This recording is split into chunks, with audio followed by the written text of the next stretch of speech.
محترم حضرات اور خواتین، اس مختصر سے ویڈیو میں جو خاص طور سے ماہ رمضان کی مناسبت سے تیار کیا جا رہا ہے، دارالعلوم اشاعت القرآن کوپرا پھاٹا پرست کی جانب سے، اس کا لب لباب اور خلاصہ یہ ہے کہ سورہ توبہ کی آیت نمبر 60 میں اللہ تعالیٰ نے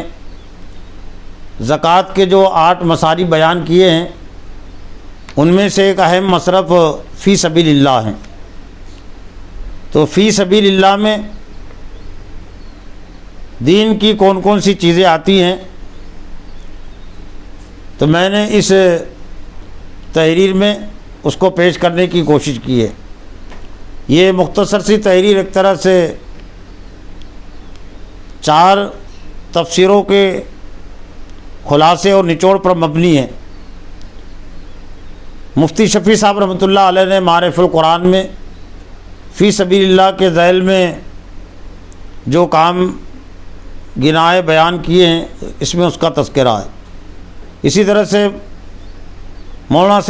سید ابو العالیٰ مودودی رحمۃ اللہ علیہ نے تفہیم القرآن میں فی سبیل اللہ کے ذیل میں جو کام گنائے ہیں، اس کا تذکرہ ہے۔ اسی طرح سے مولانا امین حسن اصلاحی نے اپنی تفسیر تدبر قرآن میں فی سبیل اللہ کے ذیل میں جو کام گنائے بیان کیے، اس میں اس کا تذکرہ ہے۔ اس طرح سے ایک اور مفسر قرآن ہے مولانا صلاح الدین یوسف، جنہوں نے اپنی تفسیر احسن البیان میں فی سبیل اللہ کے تحت جو کام بیان کیے، اس میں اس کا تذکرہ ہے۔ ایک طرح سے یہ تحریر 3 مکتبِ فکر کی ترجمانی کرتی ہے، ایک دارالعلوم دیوبند، دوسرا تحریک اسلامی اور تیسرا اہل حدیث۔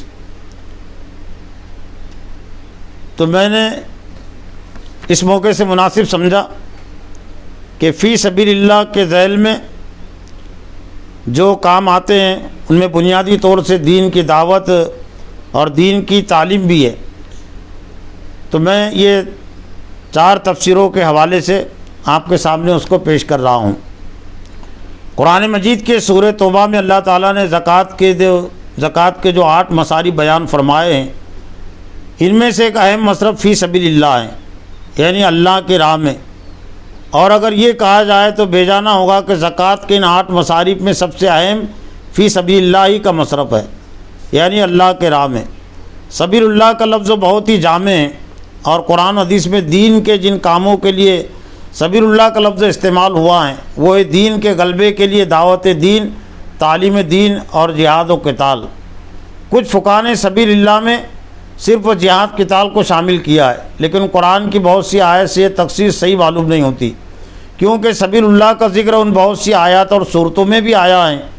جو حضور صلی اللہ علیہ وسلم کے دور مکی سے تعلق رکھتی ہے، اور ظاہر دور مکی میں جہاد و قتال نہیں تھا، اور ظاہر دور مکی میں قتال نہیں تھا۔ اس حقیقت سے کوئی انکار نہیں کر سکتا کہ دور مکی میں حضور صلی اللہ علیہ وسلم کو جو بنیادی کام تھا، انہیں 2 ہی نام دیے جا سکتے ہیں، ایک دعوت دین اور دوسرا تعلیم دین۔ گویا کہ مکی آیت اور صورتوں میں جو سبیل اللہ کا لفظ استعمال ہوا ہے، اس سے مراد دعوت دین اور تعلیم دین ہے۔ بطور دلیل کے یہاں چند آیات پیش کی جا رہی جو مکی صورتوں سے تعلق رکھتی ہے اور جن میں سبیل اللہ کا لفظ استعمال ہوا ہے۔ الذین یصدون عن سبیل اللہ ویبغونہا عوجا وہم بالآخرۃ ہم کافرون، سورہ ہود آیت نمبر 19۔ ترجمہ: جو لوگ اللہ کی راہ سے روکتے اور اس میں ٹیڑھا پن تلاش کرتے، دراصل وہی آخرت کے منکر ہے۔ الذین کفروا وصدوا عن سبیل اللہ زدناہم عذابا فوق العذاب بما کانوا یفسدون، سورہ نحل آیت نمبر 88۔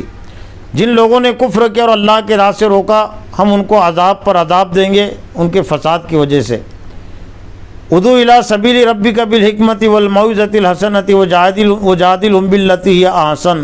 ان ربک هو اعلم بمن ضل عن سبیلہ وهو اعلم بالمہتدین،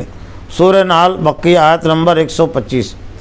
ترجمہ: اے محمد صلی اللہ علیہ وسلم، دعوت دیجیے اپنے رب کے راستے کی طرف حکمت اور اچھی نصیحت کے ساتھ، اور ان سے مباحثہ کرو تو سب سے اچھے طریقے سے کرو، بے شک آپ کا رب ان کو جانتا ہے جو اس کے راہ سے بھٹک گئے ہیں، اور ان کو بھی جانتا ہے جو ہدایت یافتہ ہے۔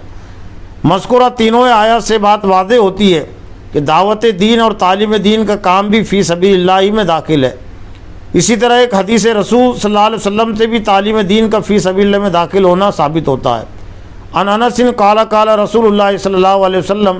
من خرج فی طلب العلم فهو فی سبیل اللہ حتی یرجع، ترمذی، دارمی، مشکات شریف۔ حضرت انس سے روایت ہے کہ رسول اللہ صلی اللہ علیہ وسلم نے ارشاد فرمایا، جو علم کی طلب میں نکلتا ہے وہ اللہ کے راہ میں یہاں تک کہ لوٹ آئے۔ قرآن مجید کی دیگر آیات، احادیث اور بہت سے مفسرین کرام کی تفسیروں سے بھی دعوت دین اور تعلیم دین کے فی سبیل اللہ میں داخل ہونے کی وضاحت ہوتی ہے، بشرطے کہ مبلغین، معلمین اور طلبہ دینی مصروفیت کی وجہ سے معاشی جد و جہد کے لیے الگ سے وقت نکالنے سے قاصر ہو۔ چنانچہ ارشاد ربانی ہے، للفقراء الذین اوسروا فی سبیل اللہ لا یستطیعون ضربا فی الارض یحسبهم الجاہل اغنیاء من التعفف تعرفهم بسیماہم لا یسعون الناس الحافا وما تنفقوا من خیر فإن اللہ بہ علیم۔ سورہ بقرہ آیت نمبر 273۔ مذکورہ آیت کی تفسیر میں ایک مفسر قرآن مفتی محمد شفیع صاحب فاضل دیوبند رحمۃ اللہ علیہ نے اپنی تفسیر معارف القرآن میں خلاصہ تفسیر کے ذیل میں تحریر فرمایا ہیں وہ یہ ہیں، صدقات اصل ان حاجت مندوں کا ہیں جو مقید ہو گئے ہوں اللہ کی راہ یعنی دین کی خدمت میں، اور اسی خدمت دین میں مقید و مشغول رہنے سے وہ لوگ تلاش معاش کے لیے کہیں ملک میں چلنے پھرنے کا عادتاً امکان نہیں رکھتے، اور نا واقف ان کو مالدار خیال کرتا ہے ان کے سوال سے بچنے کے سبب۔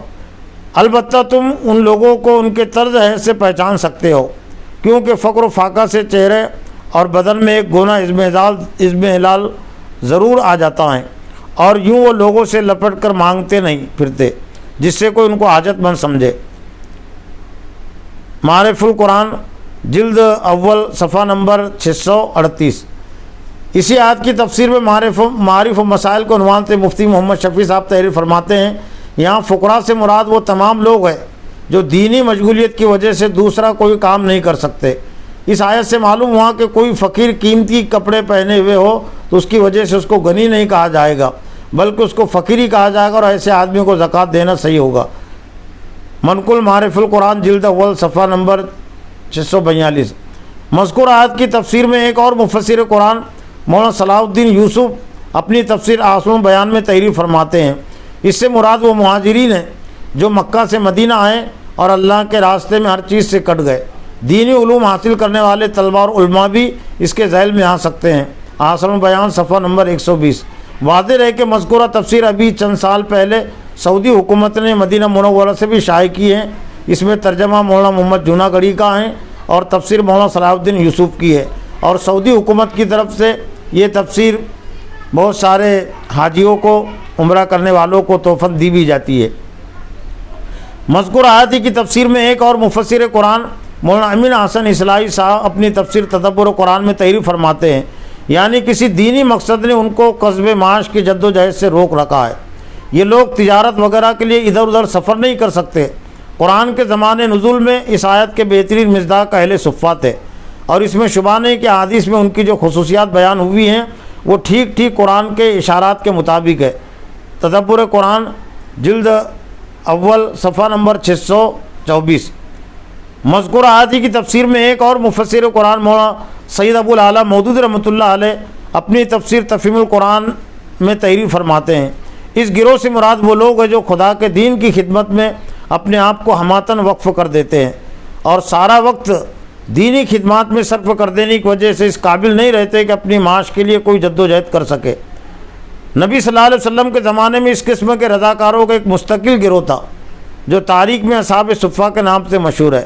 یہ 300-400 آدمی تھے جو اپنے اپنے گھر بار چھوڑ کر مدینہ آ گئے تھے، ہمہ وقت حضور صلی اللہ علیہ وسلم کے ساتھ رہتے تھے، ہر خدمت کے لیے ہر وقت حاضر رہتے تھے۔ حضور صلی اللہ علیہ وسلم جس مہم پر چاہتے انہیں بھیج دیتے تھے، اور جب مدینہ سے باہر کوئی کام نہ ہوتا اس وقت مدینہ میں رہ کر دین کا علم حاصل کرتے اور دوسرے بندگان خدا کو اس کی تعلیم دیتے رہتے تھے۔ چونکہ یہ پورا وقت دینے والے کارکن تھے اور اپنی ضروریات فراہم کرنے کے لیے اپنے ذاتی وسائل نہ رکھتے تھے، اس لیے اللہ تعالیٰ نے عام مسلمانوں کو توجہ دلائی کہ خاص طور پر ان کی مدد کرنا انفاق فی سبیل اللہ کا بہترین مصرف ہے۔ منقول تفہیم القرآن جلد اول صفحہ نمبر 210۔ سورہ توبہ کے آیت نمبر 60 میں زکوٰۃ کے جو 8 مصاری بیان ہوئے ہیں، اس آیت کی تفسیر میں مفسر کرام نے فی سبیل اللہ کے مد کے ذیل میں جو تفسیری کلمات تحریر فرمائے، ان سے بھی یہ بات واضح ہوتی ہے کہ فی سبیل اللہ کی مد میں دعوت دین اور تعلیم دین کا کام بھی آتا ہے، بشرطے کہ یہ کام غلبہ دین کی فکر کے ساتھ ہو، اور یہ کام انجام دینے والے مبلغین، معلمین اور طلبہ دعوت دین اور تعلیم دین کی خدمت میں ہر وقت مصروف رہنے کی وجہ سے معاش کے لیے الگ سے وقت نکالنے سے قاصر ہو۔ چنانچہ ایک مفسر قرآن مولانا سید ابو العالیٰ مودودی رحمۃ اللہ علیہ نے اپنی تفسیر تفہیم القرآن میں فی سبیل اللہ کے ذیل میں تحریر فرمایا ہے۔ یہاں یہ بات سمجھ لینی چاہیے کہ ائمہ سلف کے کلام میں عام طور سے اس موقع پر غزوے کا لفظ استعمال ہوا ہے، جو قتال کا معنی ہے۔ اس لیے لوگ یہ گمان کرنے لگتے ہیں کہ زکوٰۃ کے مصارف میں فی سبیل اللہ کی جو مد رکھی گئی وہ صرف قتال کے لیے مخصوص ہے، لیکن در حقیقت جہاد فی سبیل اللہ قتال سے وسیع تر چیز کا نام ہے، اور اس کا اطلاق ان تمام کوششوں پر ہوتا ہے جو کلمہ کفر کو پست اور کلمہ خدا کو بلند کرنے اور اللہ کے دین کو ایک نظام زندگی کے حیثیت سے قائم کرنے کے لیے کی جائے، خواہ وہ دعوت و تبلیغ کے ابتدائی مرحلے میں ہو یا قتال کے آخری مرحلے میں۔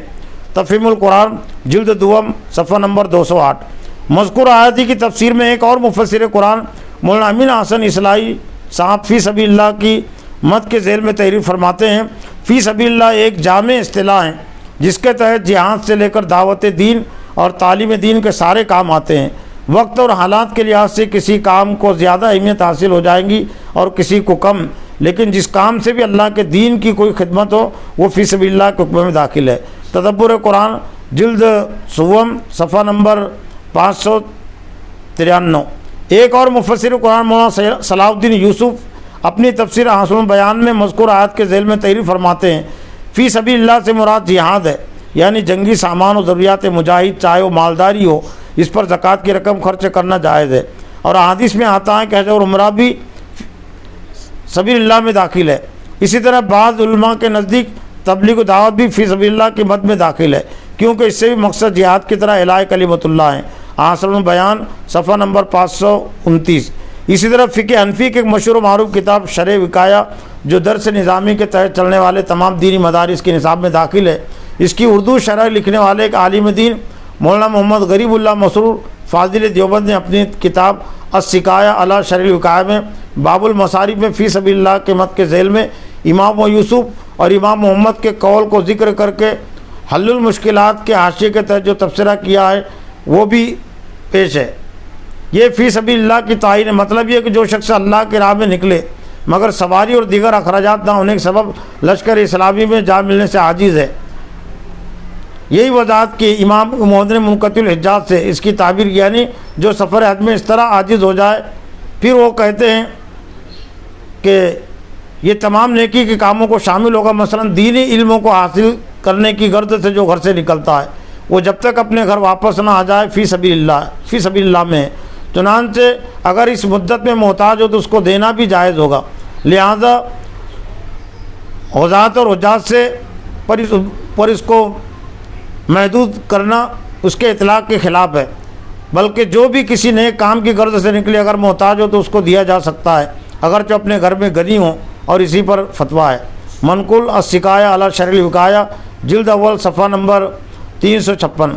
مذکورہ تمام آیات، مستند احادیث اور بہت سی تفاسیر سے یہ بات واضح ہو جاتی ہے کہ دعوت دین اور تعلیم دین بھی فی سبیل اللہ میں داخل ہے، لہذا دین کے مبلغین، معلمین اور طلبہ زکوٰۃ کے اولین طور پر مستحق ہے، اگر وہ ان کاموں میں ہمہ وقت مصروف رہنے کی وجہ سے معاشی جد و جہد کے لیے الگ سے وقت نہ نکال سکتے ہو۔ یقیناً اس وقت امت مسلمہ کے مسائل میں سے ایک مسئلہ غربت و افلاس بھی ہے، لیکن یہ بھی حقیقت ہے کہ اس وقت امت مسلمہ کا سب سے بڑا مسئلہ جہالت اور دینی بے علمی ہے، لہذا وقت کا اولین تقاضا ہے کہ زکوٰۃ، صدقات، عطیات کی رقم کا بڑا حصہ امت کی جہالت و دینی بے علمی کو ختم کرنے کے لیے صرف ہو۔ چنانچہ امت کی اسی جہالت و دینی بے علمی کو دور کرنے کے لیے غلبہ دین کی فکر کے ساتھ دعوت دین اور تعلیم دین کے لیے آج سے تقریباً 21 سال پہلے دارالعلوم اشاعت القرآن کوپرا پھاٹا پوسد ضلع ہیوت محل مہاراشٹر کا قیام عمل میں آیا ہے، جس میں کئی طلباء و اساتذہ علم دین کے سیکھنے اور سکھانے میں ہمہ وقت مصروف ہے، اور جن کے تمام اخراجات کی ذمہ داری دارالعلوم پر ہی ہے، اور اس دارالعلوم کے تمام اخراجات مسلمانوں کے زکوٰۃ و عطیاتی سے پورے ہوتے ہیں۔ لہذا آپ سے گزارش ہے کہ ماہ رمضان کی مناسبت اور دیگر مواقع سے اپنی زکوٰۃ، صدقات اور عطیات کی رقم دارالعلوم اشاعت القرآن کو عنایت فرمائے۔ وآخر دعوانا ان الحمد للہ رب العالمین۔